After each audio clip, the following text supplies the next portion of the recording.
Good evening. I'd like to welcome you on behalf of the Gilbert M. Grosvenor Center for Geographic Education to the 17th Annual Grosvenor Distinguished Lecture. Many of you have attended previous lectures, and I thank you for that. And some of our speakers have been unusually illustrious. You remember some of their names: former Secretary of State James Baker, former Senator from the state of Texas, K. Bailey Hutchison. We've had Karl Rove here. We've had a gentleman who has climbed 4 of the 5 tallest mountains in the world. We had the president of the National Baseball Hall of Fame. It's a very diverse, but at the same time, a very distinguished group of speakers. And our speaker this evening fits in to that group very, very nicely. I want to take a very short couple of minutes to introduce to you the president of Texas State University, who is here with us tonight. And I'm not going to say all of the things that I could say if I wanted to introduce her, because I've known her for a long time and I've observed her leadership on this campus, and I could say many more things than what I am actually going to say. I have narrowed this down to 3 things that I want to mention that I think are very significant about President Trouth. First of all you have to do is drive around the campus, walk around the campus, to see the incredible building program that has taken place, to see the beautification of our campus.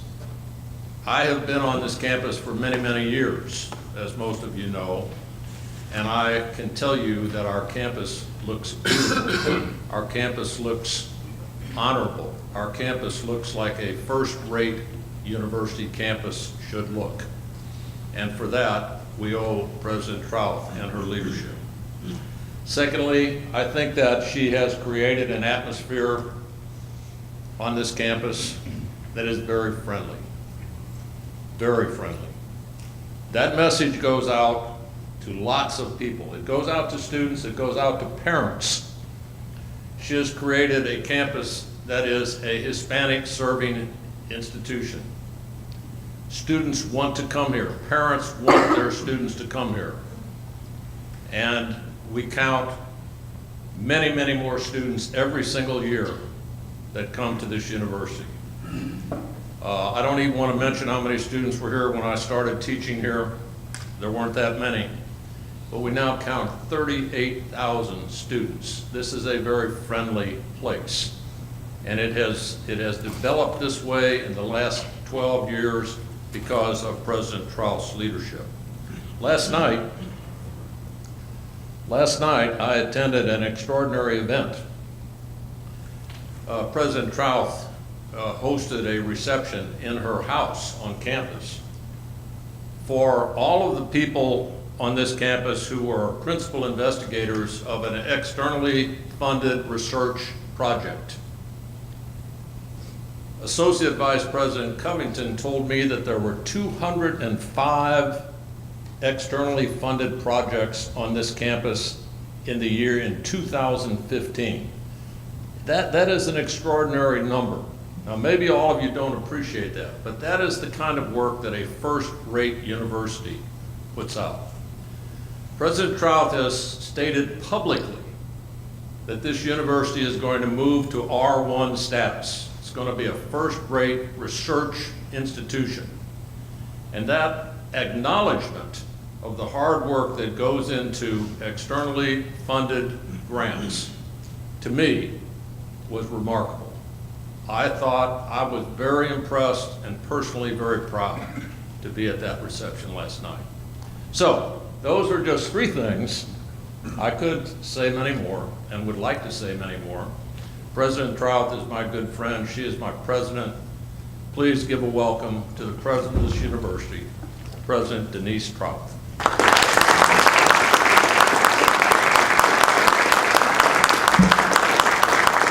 Thank you, Dr. Green. Thank you for those very, very kind words. And on behalf of Texas State University, it is my pleasure to welcome each and every one of you and the Executive Director of the American Association of Geographers, Dr. Douglas Richardson, who will deliver tonight's Grosvenor lecture. As Dr. Boehm said, this is the 17th installment of this lecture. 17 people have been here in this series. And it has featured remarkable people, given our students access to just a variety, a diversity of remarkable people. As you may know, this lecture series is named for Gilbert Grosvenor, the longtime chairman of the board of National Geographic Society. And in fact, he delivered the first Grosvenor lecture in 1998. That same year, the university opened the Gilbert M. Grosvenor Center for Geographic Education. And that center reflects our close and long relationship with the National Geographic Society, which of course is preeminent.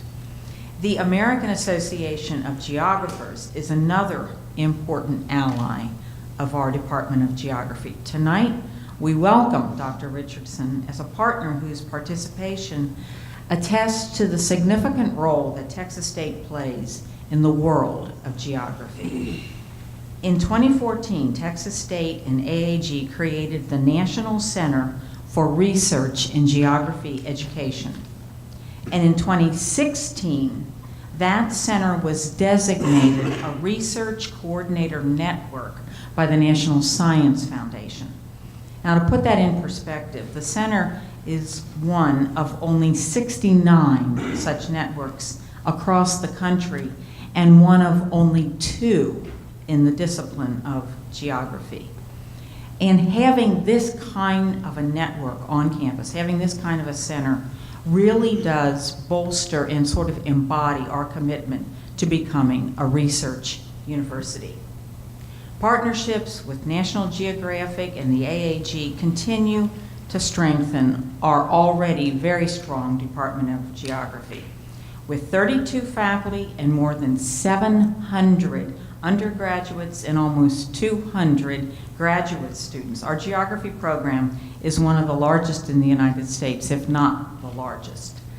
And I'd also like to recognize our outstanding geography faculty and staff who are so dedicated to helping our students be successful in the classroom and advancing knowledge in many of the fascinating fields that are subsumed under geography.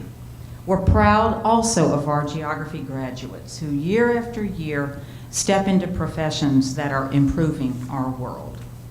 I, for one, am looking forward to hearing from our distinguished speaker and esteemed partner this evening. So again, thank you all for joining us.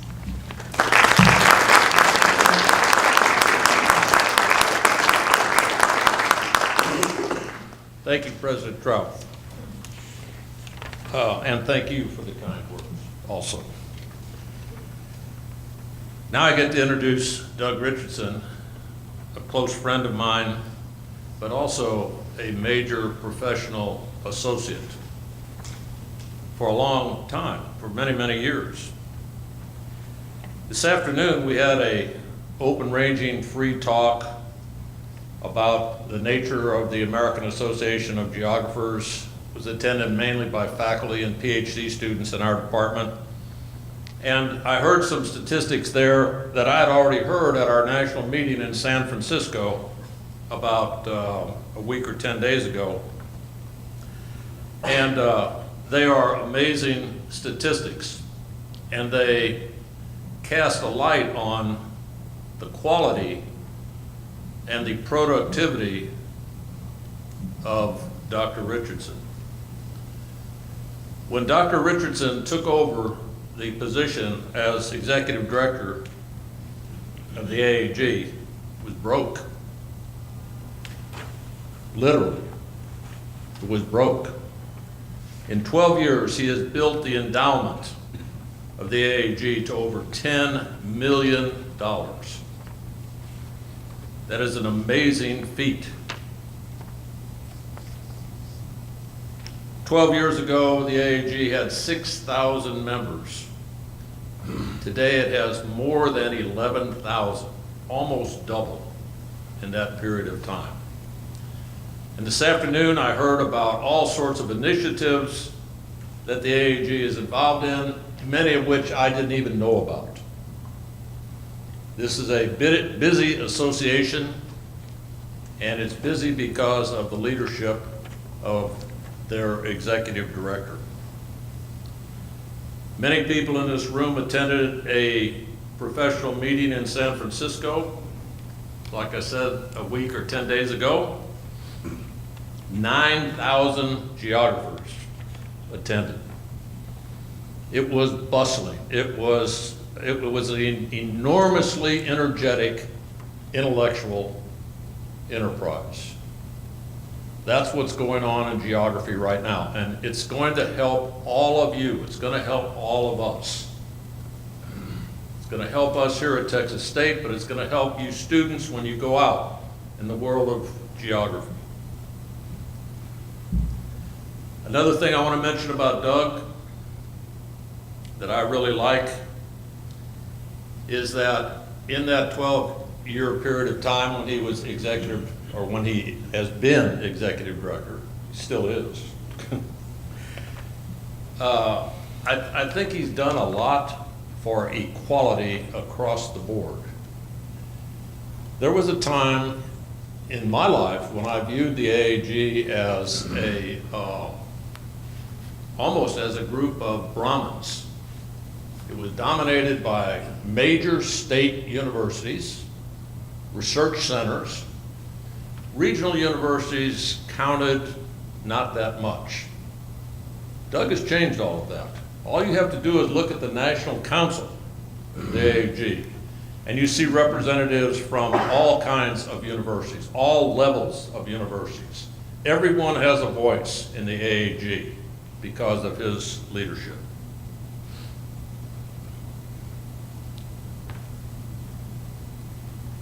In 2012, to give you a bit of information about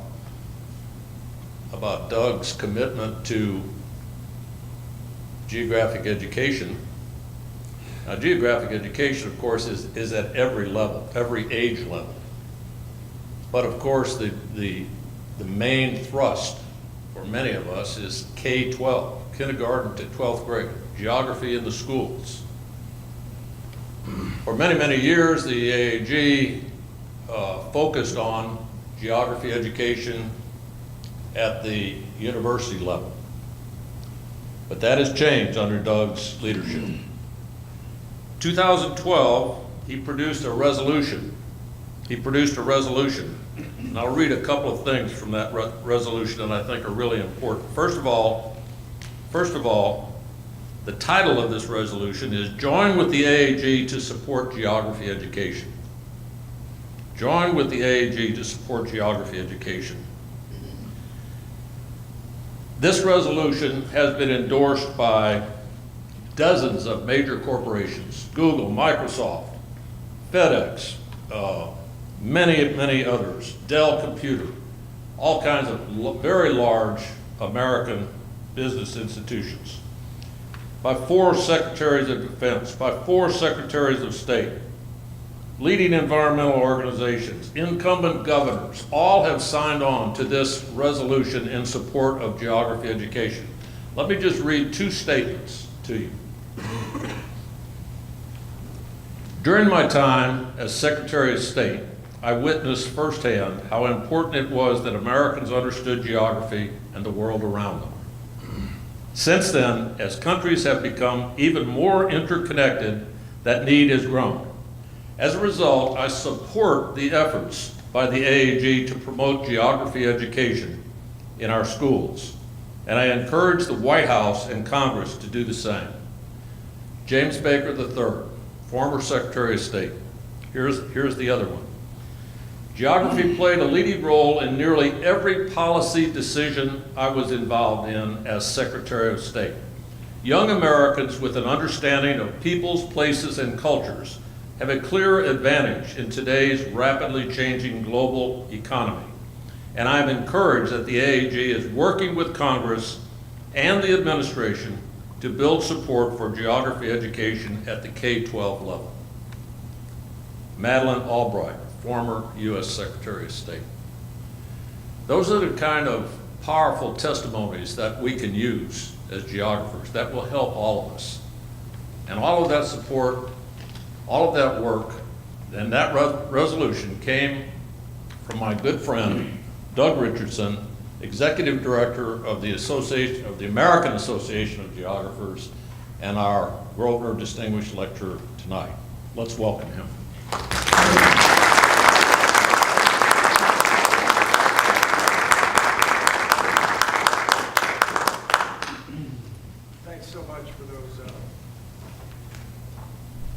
Thanks so much for those wonderful words and introduction. Before I begin, let me thank all of you and let you know that from the national perch that I have, you are at one of the best universities for geography in the country. And I see a lot of students here. The future, I think, is bright for you. I think it's bright for the discipline of geography, which brings together lots of traditional strengths around integrative science, interdisciplinarity, focusing on place, with some marvelous new, and I would say, go so far as to say, revolutionary geographic technologies, which have now rolled back research horizons in almost every traditional aspect of the field of geography. They have also now permeated the social sciences, the environmental sciences, history. The provost here is from history. I work closely with Peter Bohl, who's a historian of ancient China. He's now putting together a 2,000-year historical GIS of China. So GIS is also permeating the humanities.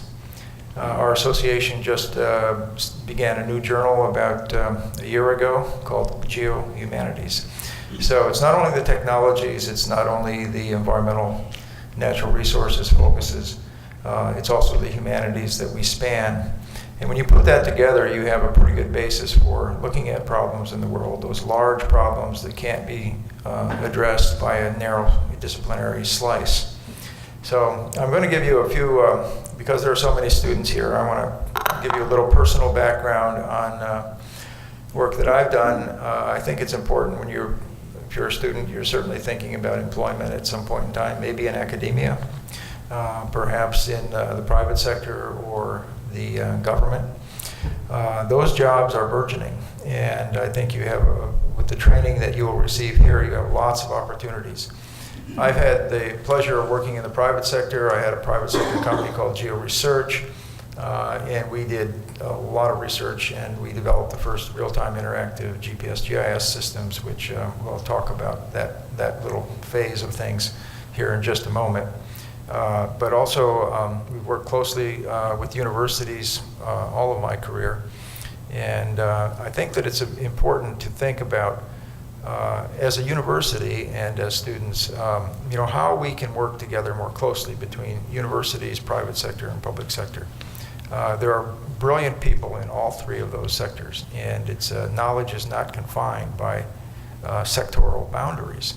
And to advance our research agenda, as we want to do, it's really important that we have all the talent brought to bear as possible. So I'm going to relate an early story about, I'm going to focus on the full range of the discipline, but the specific area will be the growth of some of the geographic technologies that I'm familiar with. So with that said, I want to talk about this issue of real-time space-time interaction in geography and GI science. Space-time integration has long been a topic of study and speculation in geography as well as in many other fields. However, an entirely new form of space-time integration is now possible in geography and geographic information science. That is real-time space-time integration and interaction. This pivotal development enabling real-time space-time integration was the invention was the invention and development of RTI, or Real-Time Interactive GPS GIS functionality and systems, which occurred in the late 1980s and late 1990s, which my firm led. When you think about time, time is a very elusive category. Historians will vouch for that.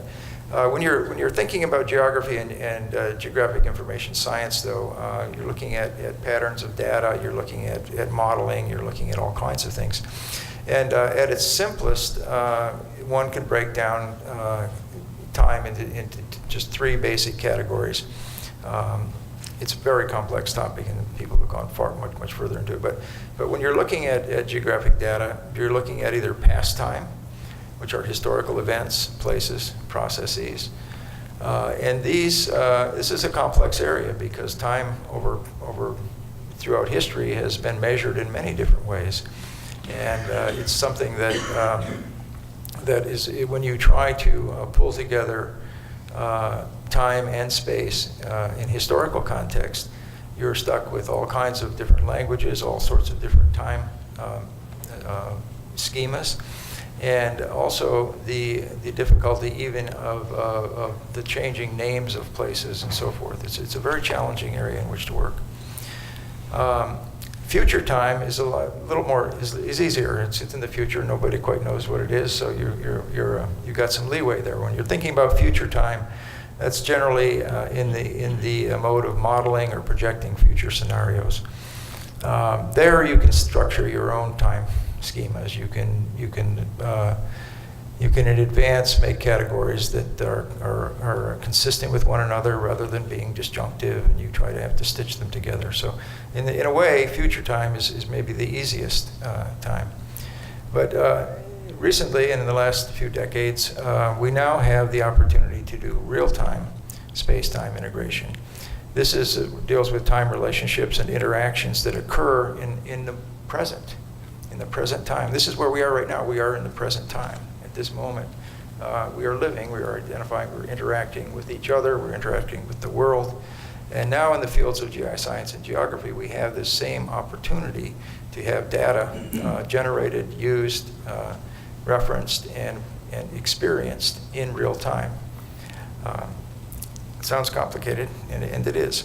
Ontologies are a term for, setting up structures or data dictionaries or how you define the world. But ontologies for time can be as complex as ontologies for space. And those of you who know about geography knows that that's a very complex area. The origins, very briefly, in the mid-1980s, geographic information systems had been developed. This was a big development in geography.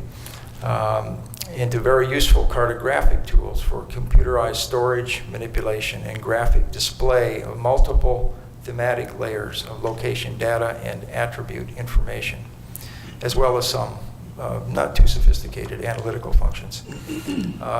GIS greatly improved the efficiency of making and updating maps compared with non-digital processes. You didn't have to throw away the old map and so forth. You could just update it digitally. However, GIS alone is a post facto system. Its locational features and attribute data were laboriously gathered and integrated within the system well after it was collected. So you go out, you measure, you take some data, you come back to the office, then you type it in, you put it in, you locate it. It's a post facto situation. It's not there for real-time decision making. It's not there for real-time operations management.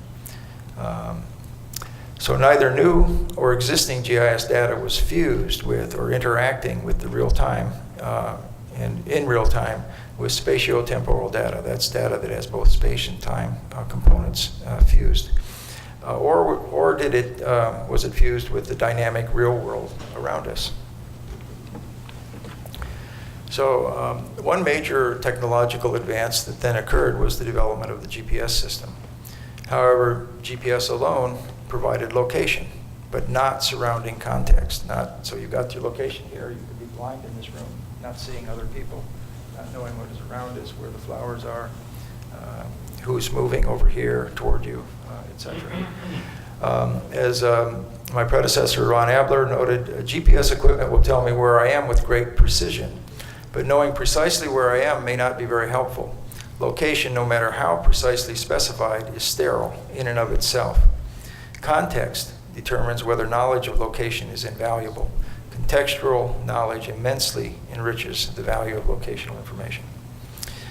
So in the late 1890s, we developed at my firm the first continuous and mobile creation of highly accurate real-time data, tightly fused with spatial location, attribute, and temporal data, and its simultaneous integration with GIS maps and data for interactive real-time use, for research, for mapping, for societal applications, businesses, and so on, immediately as one moves through, experiences, and interacts with the world in one's own environment. This developed rather quickly. The fundamental conceptual, ontological, scientific, and technological research for the development of the first working systems was largely accomplished in the mid to late 80s. Proven technologies were available by the late 1980s, and initial commercial systems made by us came increasingly into widespread use in the early 1990s. We patented that, all of this stuff, and now it's everywhere. It's in your cell phone. It's this real-time interactive functionality is now driving massive amounts of geospatial data being generated. It's the same functionality that's now in your cell phone. In your cell phone, you have a GPS and you have underlying digital maps that are interacting in real time. So the first basic systems look something like this that we developed. We had a system for data collection, automatic mapping, map and data editing. The GIS came in many areas where we could then interact the attribute database, new maps, background maps underneath what you're mapping. Positional data was GPS and other functions. Attribute data could be put in manually by voice, keypad, etc. into these systems. We also developed electronic sensor inputs through a module called the external data source module. And that allowed rangefinders, radiation detectors, temperature gauges, air quality meters, all sorts of instrumentation. Now, this keeps getting reinvented every year. The big thing in the last 3 or 4 years is sensor input into real-time data. But this was the fundamental systems that were developed at that time already. So the compelling experiential immediacy of these technologies is also increasingly mediating and changing how individuals interact with and experience the world and each other. So when we've been talking so far about one person moving in through, now when you have multiple people moving through in real time, you're also, that leaves another layer of interaction amongst individuals as well as sort of static external objects.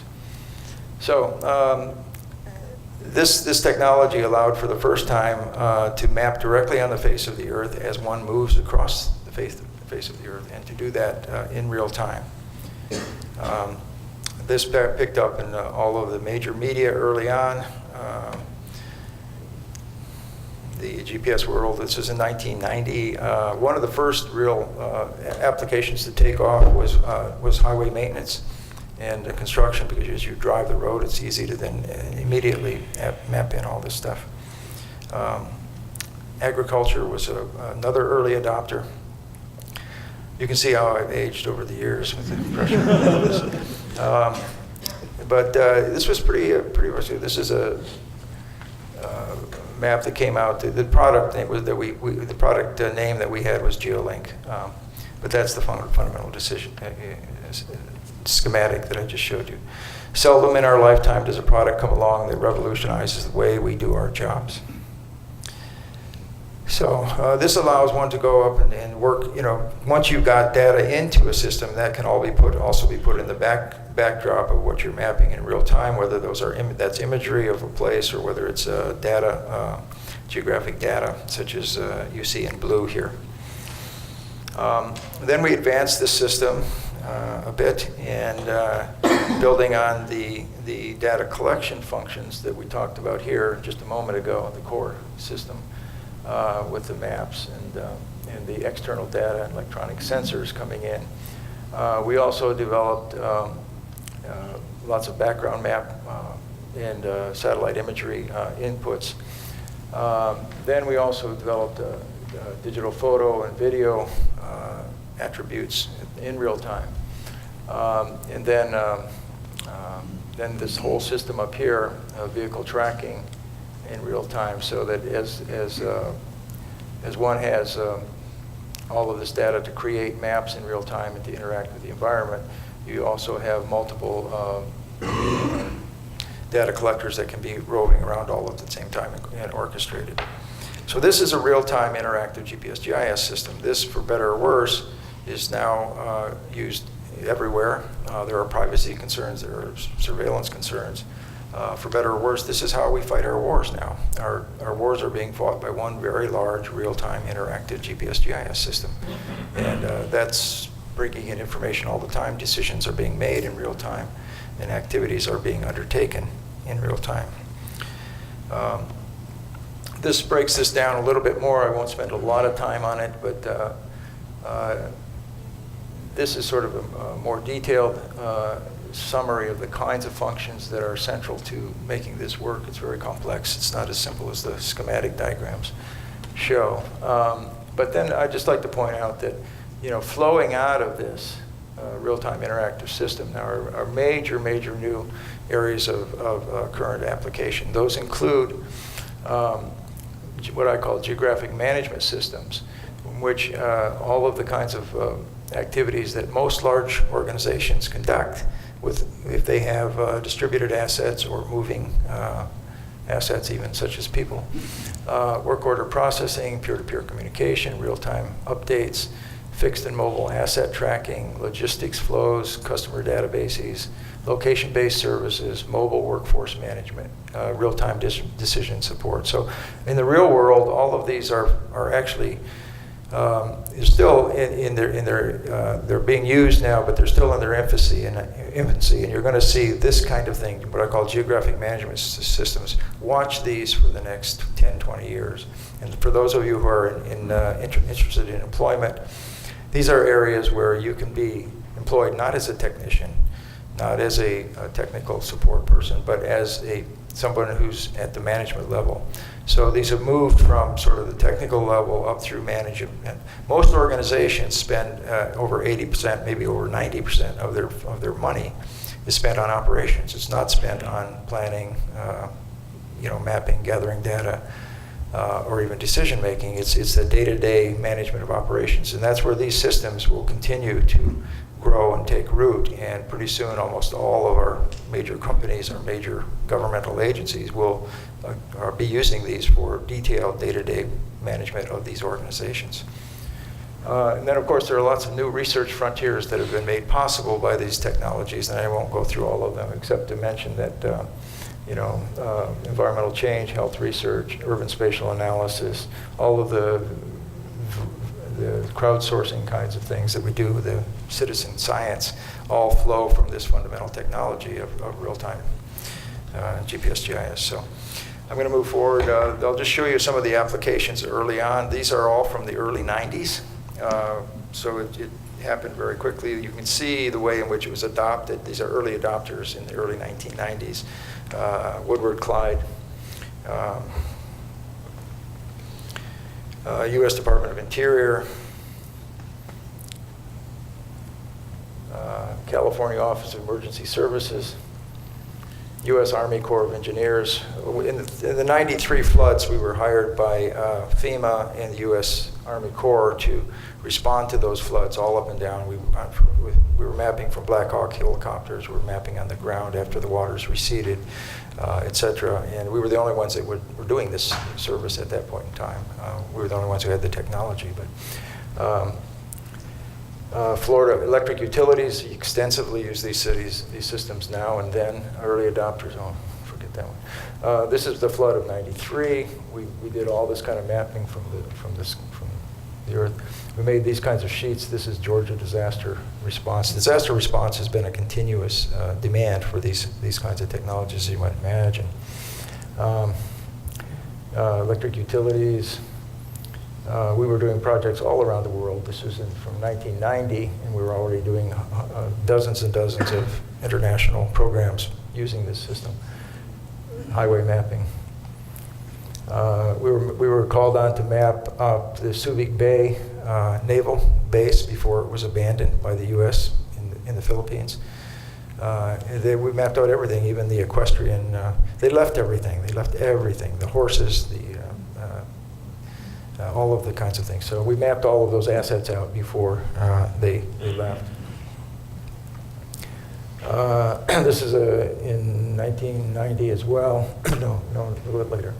But this is a project in Russia that we were doing at that time. It was the Soviet Union. We also were called on to map out radiation levels in Chernobyl, and also for Westinghouse in upstate Washington. Agriculture. Yes, we had lots of conferences and so forth.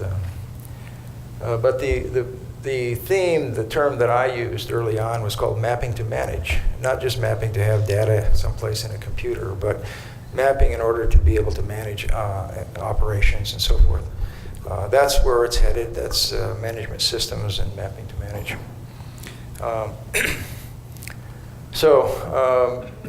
Real-time space-time fault lines. For the disciplines of geography and cartography, this new technology has radically altered the way in which geographic information is gathered, collected, used, and manipulated. It's made huge differences in our disciplines, and I think it's been what I would call a disruptive technology. And this, among the things that have been made possible are far more detailed, timely, and accurate, and immediate information. And then there's this question of spatiotemporal data. People talk about big data now. Well, a great deal of big data is essentially spatiotemporal data. Now we have these systems and GPS and these systems in almost every mobile device that we have. There's an enormous flow of spatiotemporal data that was never existing before. So for all kinds of research, for all kinds of management, that has been one of the most, I think, amazing outcomes. If you ask where does spatiotemporal data come from, it comes from real-time space-time collection. And then, of course, the real-time integration into GIS of mobile electronic sensors. We talked about management of day-to-day real-time operations, changing the way in which our military operations are carried out. It's also been responsible for an enormous broadening of participation in mapping and geographic knowledge production. So now the botanist can be the mapper. So you don't need a professional mapper as you did before, and then somebody else to come out and look at the thing. So a lineman can be the mapper, botanists can be the mapper, and other subject matter experts directly, archaeologists. And then community activists are now widely engaged in using these technologies for human rights, and ordinary citizens for volunteer geographic information and crowdsourced geographies. All of this basically depends on this technology. So just a really quick comment on research and in geography, science, technology, creativity, and discovery. I think we need to examine our linkages and synergies among the public-private university sectors. As I said, we're losing out when we don't. If I ran universities, I would have 3 buildings for private sector over here. I would have a couple buildings for government over here, and I would make them all work together with all the researchers, because I think it would be an explosive combination. I think, in this case, this work was done in the private sector primarily, and in the area of GI science, a lot of this developed under the radar before universities even picked it up. Of course, all research, let me just say, all research depends on other research prior to that. Everything builds on everything. There's nothing that comes out of nowhere. But there are, major faults at certain times, major discoveries and so forth. After all, the term GI science was not even coined until 1992, Mike Goodchild. And a major focus of the early practice of GI science was to describe and attempt to understand what had already happened in the development of core GIS and geospatial technology functionality, and to begin to assemble it as a science. So that raises the question, how did all this early development actually happen prior to a formal GI science that now aspires to guide it? And further, what drives what, the GI science or the GI technology? And how did the unnamed science work then? And how does it work today? What is its dynamic? What flows from what? Or is it the reciprocal interaction between the technology and the science actually the real dynamic? And I think that that's where we find technology itself not supplanting science, but driving science as much as science drives technology. The earlier format was, theory from somewhere, hypotheses, testing, experiments, finally technology, and then applications, all in kind of a one-way cascade. That's not the way it's working today. It's not the way it's working in GI science, at least. Other things we might think about when we try to foster innovation in our universities, creativity, and I've had literally many research grants from NSF, NIH, and NASA, and so forth. How does, when we think about how to foster that in a university, how can you nurture? What kind of test bed and what kind of environment can you create that will foster this kind of innovation in universities? So how does, I don't use the term theory as much as conceptual thinking. How does conceptual thinking as part of what I think when you approach any of these projects, there's an iterative process of overcoming research obstacles. I mean, something doesn't work, and you just keep, you think about it. It's not random, but how does that iterative process of overcoming research obstacles generate innovation? In this case, in geography and GI science. And most importantly, I think too, a neglected function is which social structures of geographic research and geoscience will best enable the next conceptual breakthroughs and new methods. What social values will shape the future of our coupled scientific and technological research programs? And finally, how do curiosity-driven research and applications-aware research actually differ in practice and intersect as drivers of geographic research and GI science? And how mutually exclusive are these categories? I think it's important to think about that because so often they're thought of as disjunctive, separate worlds. They're not. They have to in my opinion, they have to interact in order to create the kinds of sparks of innovation that we're all trying to do in universities and elsewhere. I have a long set of research challenges. Most of them are technological, and I'm not going to go into them, but I will mention just one. And these are areas of ethics, human rights, and human subject protection. Examining impacts of our research on others is a necessary component of research in our field of geography. Concepts of privacy, human subject protection, and geospatial data confidentiality vary greatly from country to country and also among academic disciplines. I've got several NSF and NIH grants right now focusing specifically on how you can handle, first of all, what are the unique confidentiality aspects of geospatial data? And then secondly, how can those be dealt with if you're going to replicate experiments? If you can't replicate research, you don't have science.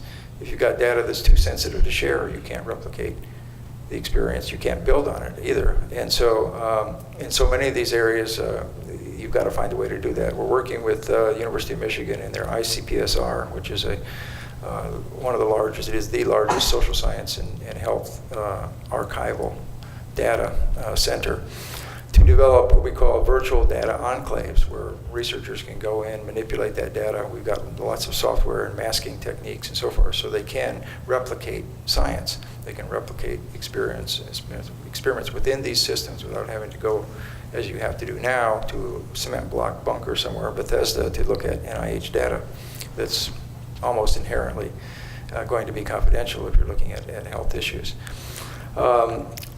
Dual use, surveillance, privacy issues are inseparable. Examining fundamental human rights is a broader foundation for examining human subject protection in transdisciplinary and transboundary fields such as geography and GI science. are promising directions that demand our attention and further research.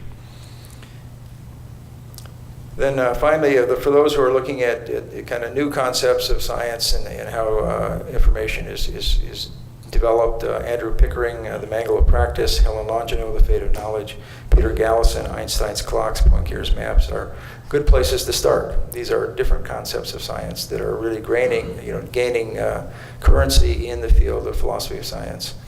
And I think that there's a lot in there that we can learn from as we try to structure our research environments. So to close up on this, the pace of real-time geographic data creation and its usage in consumer business applications will accelerate in future years, resulting from 3 major interrelated trends that together constitute a convergence of opportunities for geography and for new research. Those 3 are the explosion of real-time spatial-temporal data. It's everywhere. It's big data. This is often integrated with distributed environmental sensor systems, satellite remote sensing, and crowdsourcing data. 2, the development of more sophisticated tools and methods for analyzing, modeling, and visualizing this kind of data at scales ranging from the everyday to the life course, and spatially from the microscale to the global. And then thirdly, as it's everywhere, continuous advances in computing and mobile wireless technologies and web service-oriented architectures and geospatial cyber infrastructure. So that's kind of the story of my engagement with this particular topic.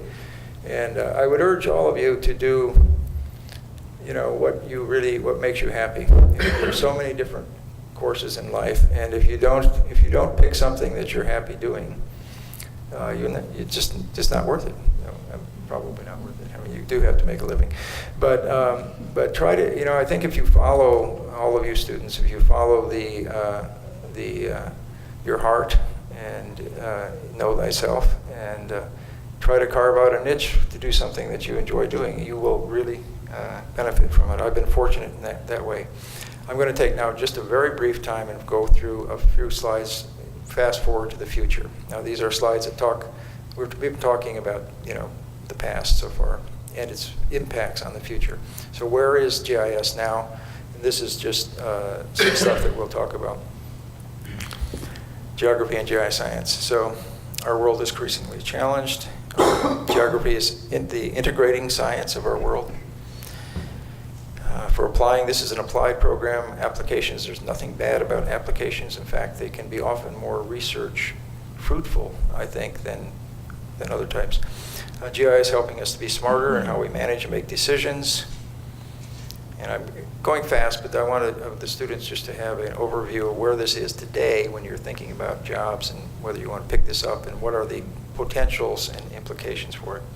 Is the world entering a period of geographic enlightenment? GIS is awakening the world and the power of geography. There's a lot of interaction. People have to say, wow, GIS, geography. In my mind, they're intertwined, almost inseparable. So environmental monitoring assessment is one huge area that you can work in, and that would fit in with this program extremely well. Mapping natural resources, same thing. Urban and regional planning, there's a lot of this that has to be done, not only in the major cities, but in the secondary cities around the world, which are actually seeing more growth now than are the major global cities. Transportation planning is an obvious and much needed area for this kind of work. Business analysis and management. Human health patterns. This is a big area that I've been working in with NIH, and I had an article published in Science called The Spatial Turn in Health Research, which is one of the most cited articles that Science has had, because it hasn't really been implemented yet, but it needs to be. Public safety and security. You do a lot of crime work here.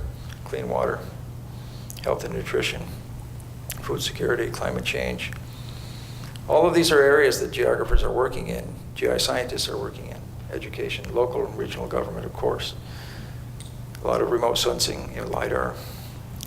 You're all familiar with the global goals, or you should be by now, for sustainable development. These are going to be driving research dollars and application dollars over the next decade or so. Working with these, putting them together to find results that can be made. This transforms organizations, the way they work. WebGIS is going to be a huge new area. It's already being heavily used in government, as we know.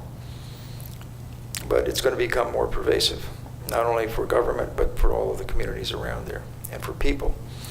Now, GIS technology is going through a lot of changes in mapping and visualization, 3D. Online content is going to be the thing of the future. Imagery, even more sophisticated. Spatial analysis, a huge growth area here, and a major impediment to using these technologies more deeply. Insights, understanding, integrating. Emerging GIS technology will advance geography. So our world is facing many challenges. Geography and GIS science are more important than ever. Geography provides the science, GIS the technology for understanding our world, integrating and applying our knowledge, and hopefully creating a better world. Real time is the driver of most of this, and education is what we need to move it forward. It's our future. Thank you.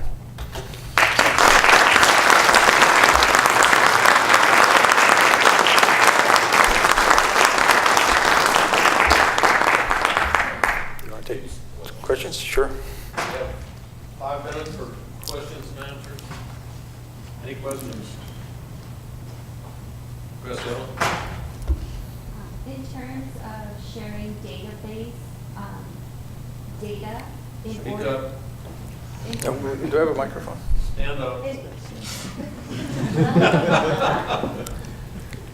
Okay. In terms of sharing database data across GIS platforms and software, there is also a security issue, but at the level of file formatting, there's also a technological issue. And one example is like Adobe Creative Suite. That's where they're groundbreaking forward, that you could create PDF files or InDesign files, IA files, or PSD files, Photoshop files, and they would be integrated among all the software so they could open up. This is one issue that can revolutionize GIS software, but has also the potential for a security issue. Is there research leading finished? Yeah, I just spoke about 6 months ago at an NSF security summit on security. The security is really, security and data privacy and confidentiality are really two sides of the same coin. And we're all interested in open data, sharing data. That's a huge trend that has to continue. At the same time, if all data is open, then there are security issues, there are privacy issues. And I've been working, I'm on something called the National Geospatial Advisory Committee, and I chair their Geospatial Data Subcommittee, their Geospatial Data Privacy Subcommittee. There's going to be a lot more regulation in this area. I think for those of us who've been long in this field, it's been such there's been such tension between open data that you want to have and data security and then data confidentiality and privacy that most of us have just gone on preferring to live in ambiguity than to nail it down with regulatory constraints. But those regulatory constraints are coming. And so it's important for those who are experts in these fields, geographers primarily, and geographic data specialists, to deal with these questions of locational privacy so that decisions are made that can help protect people's privacy, but at the same time not lose all of the extraordinary benefits that these technologies provide to society and others. So it's really a complex issue, but it is one that's being worked on heavily. The Obama administration put out 2 large reports about a year ago on privacy and data. Geospatial data is different than other data. One of the ways it has unique characteristics is when you visualize most data, social science data, scientific data. When you visualize that data, you have a map or a histogram or a graph or a chart, all pretty anonymous. When you visualize geospatial data, you have a map. And that map has inherently recognizable features. Now, we've got a lot of methods, and I've been working on some of these to mask and distort, and you can't really aggregate the data, but you can distort it, shift it, perturb it, randomly move it, and many other techniques of masking that allow a pretty good distortion of the data so that you can't identify individuals. But you can still, if you're clever and you're familiar with an area, you can pretty much pick up where I can pick up DuPont Circle on any map you can give me, no matter how distorted it might be. So those are some of the challenges. But I think this mostly there have been just like, this is a big problem. What are we going to do? To now finding some viable approaches. I really think the work and research that we've been doing with George Alter at ICPSR at Michigan, I've been the PI on these projects, he's co-PI. I think there's some real potential there for addressing some of those same issues that you're talking about. It's a space where you can keep it semi-private, but it can be accessible based upon credentials and so forth. One more question, one more. One more?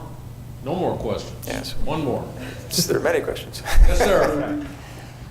Yes, sir.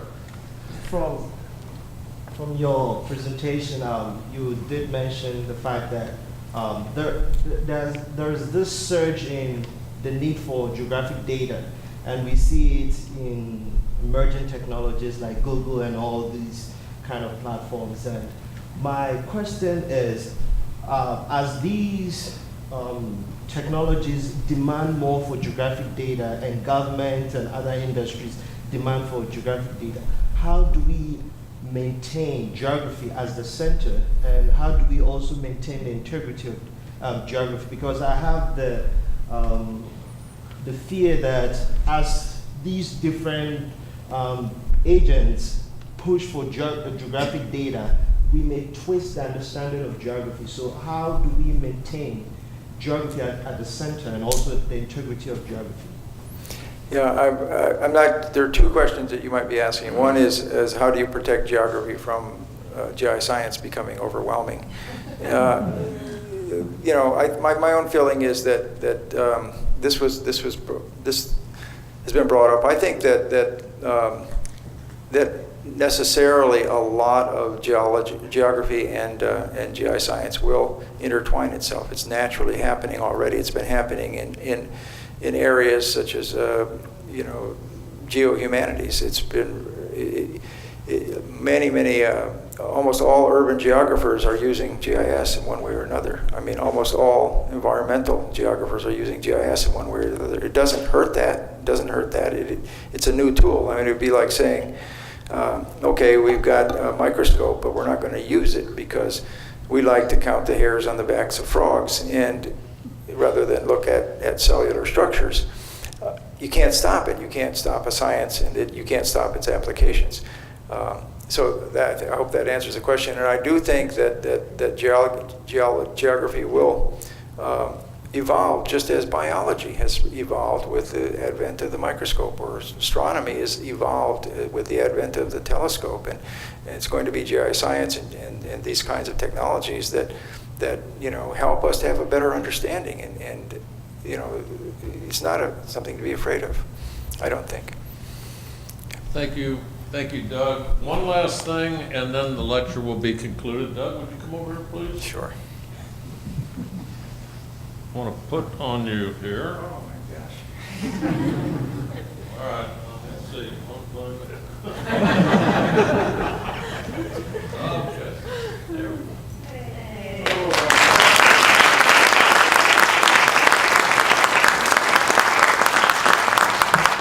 I'm so honored and to be here amongst all of you and all of the people who worked so hard for so many years. It's just a wonderful pleasure. Thank you. And thank you for having me. Thank you.